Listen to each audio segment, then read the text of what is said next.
കാലത്തെ പാട്ട് നന്നായിരുന്നു കേട്ടോ. വെറുതെ ഒരു രസത്തിന് പാടിയതാ, ഇത്ര ആളെ കൂട്ടൊന്നും കരുതില്ല. ദേ, ഇതാണ് ഞങ്ങളുടെ കുടുംബക്ഷേത്രം. കുടുംബത്തിലെ മൂത്ത സന്തതി ഇവിടുത്തെ പൂജാരി ആവണമെന്നാ. എന്റെ വലിയ താത്ത ആ മുറ തെറ്റിച്ചു. അങ്ങനെ കുടുംബം കുട്ടിച്ചോറായി. വലിയ ശക്തിയുള്ള പ്രതിഷ്ഠയാണേ. ഇപ്പം മുറപ്രകാരം ഇവിടുത്തെ പൂജാരി ആവേണ്ടത് ഞാനാ. പിന്നെന്താ ആവാത്തെ? പൂജാരി ആവണമെങ്കിൽ വേളി കഴിക്കാൻ പാടില്ല, ബ്രഹ്മചാരി ആവണം. വേളി കഴിക്കാൻ പാടില്ലാത്തോണ്ടാണോ പൂജാരി ആവാത്തെ?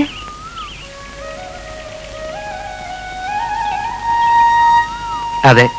സുബ്രഹ്മണ്യ ആരെയാ കല്യാണം കഴിക്കണേ? അത് എനിക്ക് ഒരു പെൺകുട്ടിയെ ഇഷ്ടാണ്. ആരെ?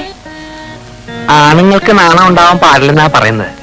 പക്ഷെ ഈ കുട്ടിയെ കുറിച്ച് പറയുമ്പോ എനിക്കൊരല്പ നാണുണ്ട്. പ്രത്യേകിച്ചും ആ കുട്ടി എന്റെ കൂടെ ഉണ്ടാവുമ്പം. ആരായി കുട്ടി?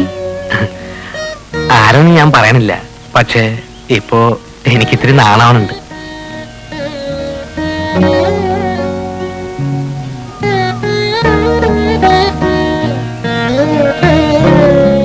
ഞാൻ പോട്ടെ, നേരമായി.